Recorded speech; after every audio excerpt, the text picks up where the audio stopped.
আজ আমি আপনাদের শোনাবো পৃথিবীর এমন এক রহস্যের কথা, যেটা শত বছরেও কেউ পুরোপুরি উদ্ঘাটন করতে পারেনি। এই রহস্যের নাম দ্য ভয়নিক ম্যানুস্ক্রিপ্ট। তো আসসালামু আলাইকুম, আমি ইমরান হোসেন। আবার আপনাদের কাছে নতুন একটি রহস্যজনক ভিডিও নিয়ে চললাম। পৃথিবীর অনেক রহস্য আছে, কিন্তু এমন কিছু আছে যা বিজ্ঞান ও ইতিহাস আলোয় আজও অমীমাংসিত। ভয়নিক ম্যানুস্ক্রিপ্ট হলো সেই ধরনের রহস্যময় বই।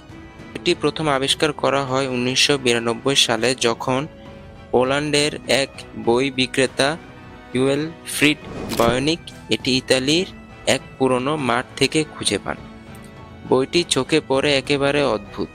পাতাগুলো ভাঁজ করা, চামড়ায় মোড়ানো এবং ভেতরের লেখা পৃথিবীর কোনো ভাষার সঙ্গে মিলেনি। বইয়ের অক্ষরগুলো আজও অজানা। ভাষাবিদেরা বলেছেন এটি হয়তো কোনো গোপন কোড, আবার কেউ বলেছেন এটি প্রাচীন সভ্যতার হারানো ভাষা। একদম কেউই জানে না এই শব্দগুলোর মানে কি। বইয়ের পাতায় আছে শুধু অদ্ভুত চিত্র, অজানা গাছপালা, নগ্ন নারীদের ছবি এবং নানা অদ্ভুত বস্তু।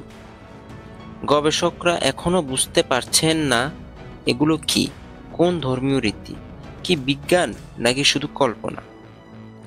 বইটির পাতায় আছে অদ্ভুত গাছপালা যেগুলো পৃথিবীর কোথাও দেখা যায়নি, নারীদের ছবি যেন কোনো পানির মধ্যে ভাসছে, সঙ্গে আছে নল বা পাইপের মতো বস্তু।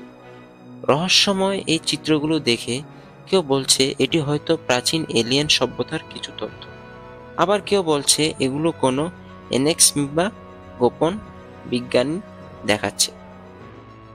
বইটি নিয়ে শতাধিক গবেষক, ভাষাবিদ, এমনকি এফবিআই এর কোড বিশ্লেষণ করার চেষ্টাও করেছে।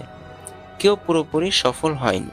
অনেকে বলছে এটি হয়তো প্রতারণা, কিন্তু বইয়ের গঠন, ব্যাকরণ এবং লিখন শৈলী এত নিখুঁত যে এটাকে কেবল প্রতারণা বলা যায় না।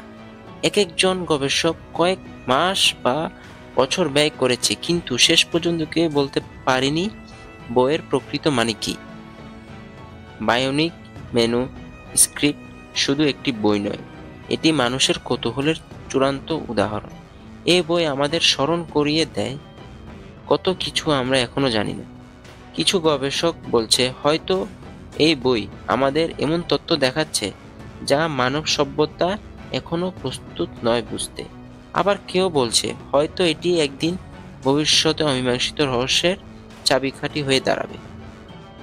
আজও ভয়নিক ম্যানুস্ক্রিপ্ট আছে ইংল্যান্ডের ইয়েল বিশ্ববিদ্যালয়ে লাইব্রেরিতে, যেখানে বিশেষ অনুমতিতে গবেষকরা তা দেখতে পারে। এর মানে এই রহস্য এখনো জীবিত। অনলাইনে এর ছবি, কিছু পাতা দেখা যায়, কিন্তু পুরো বই এখনো কোনো মানুষের হাতে নেই। আমরা জানি না কে লিখেছে এই বই, কখন লিখেছিল বা কেন লিখেছিল। তবে এক কথা নিশ্চিত, পৃথিবীর এখনো রহস্য আছে যা সময় মুছে দিতে পারেনি। আমি ইমরান হোসেন। আজকের ভিডিও আমরা দেখলাম কিভাবে একটি বই পুরো পৃথিবীকে বিভ্রান্ত করেছে এবং রহস্যে ভরা।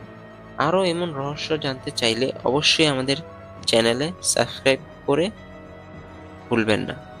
ধন্যবাদ সবাইকে। আল্লাহ হাফেজ।